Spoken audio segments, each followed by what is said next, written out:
अस्सलाम वालेकुम नाज़रीन, खालिद इकबाल का सलाम कबूल कीजिए। डायलॉग विद प्रोफेसर अकरम मीरानी। हमारा आज का मौजू है, क्या अमेरिकन सदर ट्रंप पाकिस्तान और इंडिया के दरमियान किसी तरह का कोई तसादुम चाहते हैं? क्योंकि वो अपने बयानात में कई दफ़ा कह चुके हैं कि इंडिया के इतने जहाज़ गिरे, 7 गिरे, कभी कहते हैं 8 गिरे। तो यहाँ कुछ खदशा नज़र आता है। इस हवाले से गुफ्तगू करेंगे जनाब प्रोफेसर अकरम मीरानी। डॉक्टर साहब, जो ट्रम्प साहब हैं ना, वो हैं बड़े इंटरेस्टिंग शख्सियत, बड़ी जॉली। ओवरऑल तो ये मानना पड़ेगा कि वो जंग बंद कराने में लगे हुए हैं। जो उन्होंने फ़लस्तीन में जंग बंद करवा दी, ये बड़ी अचीवमेंट है। अब यूक्रेन की जंग भी उसने ड्राफ्ट बना लिया है। उन्होंने कहा है यूक्रेन वालों से, भाई बेहतर है कि इसको मान लो, रशिया की बातों को। सही। अगर नहीं मानोगे तो कुछ अरसा बाद रशिया ज्यादा यूक्रेन पे काबिज हो जाएगा। हम आपकी जंग नहीं लड़ सकते। लेकिन यहां हम इंडिया पाकिस्तान में देखते हैं कि एक तो बार बार वो बयान दे रहे हैं इंडिया को परेशान करने के लिए, और जहाज भी बढ़ाते जा रहे हैं। कभी 6 से शुरू हुए थे, अब कभी 7 पे चले जाते हैं, कभी 8 पे चले जाते हैं। तो कभी कभी डर ये लगता है कि कहीं ये तो नहीं है कि इंडिया पाकिस्तान के दरमियान गलत फहमियों को बढ़ा रहे हैं। वो कहते हैं ना कि अटकेलिए खेलना, कहीं वो तो नहीं है, शरारत नहीं। वो ये ना हो कि भाई अब वो जंग कहें कि दोबारा शुरू करें ताकि मैं बंद करवा सकूं। कि भाई पहले जंग महीन इंडिया नहीं मान रहा, लाजमी 2 न्यूक्लियर पावर्स के दरमियान जब जंग होगी तो जंग को बंद तो करना पड़ेगा। जी बिल्कुल।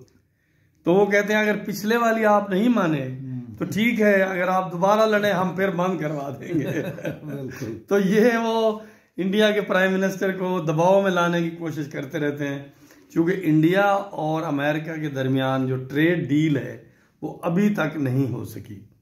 क्योंकि बहुत सारी बातें ट्रंप साहब की अमेरिका इंडियंस नहीं मान रहे। लेकिन कुछ दिफाई मुआहदा तो हुआ है। वो सर, वो जो दिफाई मुआहदा है वो पहले से हुआ था। अच्छा। उसको उन्होंने आगे एक्सटेंड किया है। उसमें कोई सिग्निफिकेंट चीज, नई चीज नहीं है।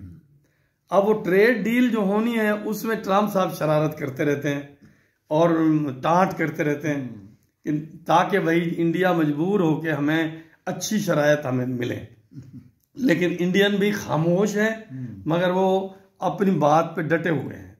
इंडियन असल में, ट्रंप साहब कहते हैं आप रशिया का तेल ना खरीदें। अब उनसे कोई पूछे कि जब आप जंग बंद करवाने लगे हैं, जब जंग बंद करवाएंगे तो रशिया की चीजें तो सारी बिकेंगी, इसके ऊपर डटे हुए क्यों हैं?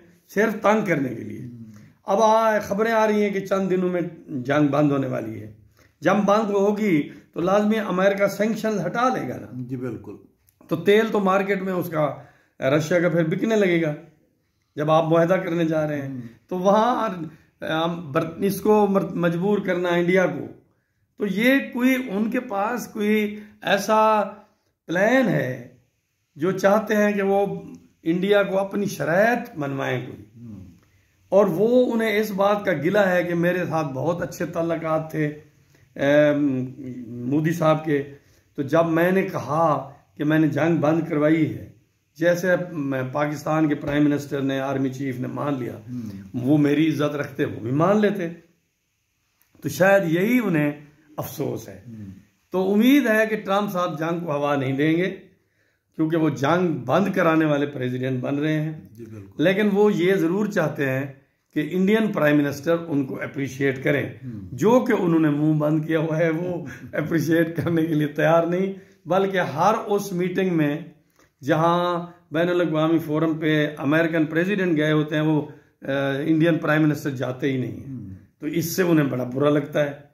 तो ये है उनकी कोई शरारत ही लगती है। डॉक्टर साहब जी जनाब, ये था हमारा आज का डायलॉग। इसी के साथ इजाजत दीजिए। अल्लाह हाफिज।